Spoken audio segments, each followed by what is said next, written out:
Live.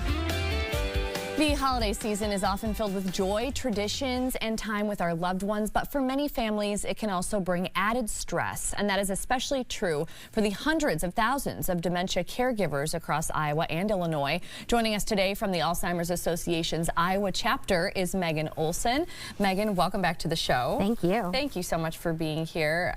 So it is just a crazy time for a lot of folks, but today we're focused on people that are caring for loved ones that are battling dementia and Alzheimer's disease, of course. So can we start with just talk a little bit about the toll that it takes on a caregiver?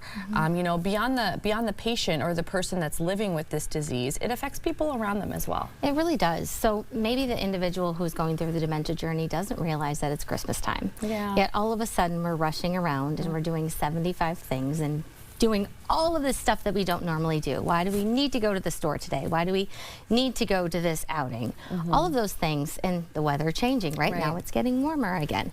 With all of those changes comes that added stress to a caregiver because there's just that not understanding from that person who has dementia. Right. Because routine is so important. Is important, I would imagine. This is not something that I personally have had to deal with, but so many people absolutely do, and routine is everything. And I think a lot of people can identify with that as well, right? Routine is everything for families that aren't, you know, with kids and they're out of school and things are crazy, and so your kids are acting differently.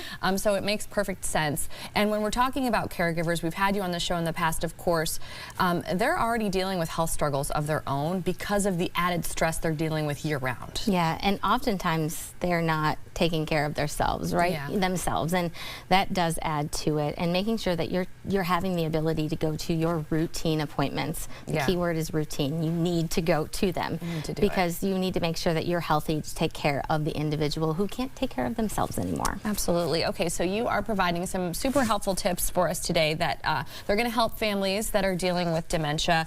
First on the list, keep the person living with Alzheimer's involved in everything. So to the best of your ability, I assume. Correct, yes. And so say there's a family recipe you have and that person is leading the way. Maybe this year we want to pass it on to a granddaughter who wants to learn more. And so you can just tailor those opportunities to where you're still including the person who has dementia, but maybe they're not taking that lead role because honestly it might also be exhausting for them. What was their day like before they came to do this? How long is this activity going to take? All of those things can really take a toll on someone who's going through the disease process. Okay, next on the list is about planning ahead. Okay, so make sure that other loved ones are aware of the situation. So I mean, we're talking about dinners, parties, just gatherings in general. And a lot of people, you know, maybe it's only on a yearly basis they see the person who has the form of dementia that they have. And things change in that year. And so also maybe family members are in denial. And now all of a sudden they're faced with reality. And so as long as you're just keeping the person with dementia at the center of all of your decision making and not letting, you know, maybe outside voices come into play and things like that, that's really the most important thing to take into consideration. You're their primary caregiver. You know what's best in a lot of those situations. But also take a break, right? So in those situations, if somebody is offering to help, take it. Yeah, I love that. And that one of the last points on the list too, I'll just bring it up now. Don't be afraid to lean into virtual celebrations. Okay, so I mean, this is something we've had for a very long time, right? We've had FaceTime, but we really started using all of that during COVID.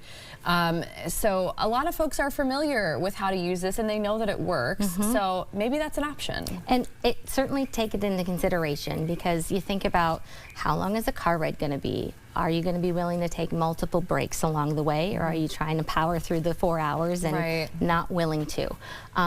Same thing with, you know, having to eat out. What is that going to look like? Diet is very important, and if you now are changing back to routine, you're changing that and you're adding in all these sweets and things like that, that's not necessarily good for that person with dementia. So you take that into consideration. It's like, okay, what can we do instead? Maybe a plane ride also is too much because they want to get up, they want to move around, and it's too constrictive. Lean into that because, again, we now know we can use it. It's not the most ideal situation. No, but none of it is. None of it. No one chose for any of this to happen. So Yeah. Embrace it. And embrace it. Yeah. I like that as well. Okay. Some holiday do's and don'ts as well. This is from the Alzheimer's Association. So don't over decorate. You know, I love this one. Yes. I love this one. Maybe it's just this Christmas, but I have not over decorated, I don't think, this year. Yeah. We should all take that into consideration. I agree. Yeah. Over decorating, again, too overstimulating.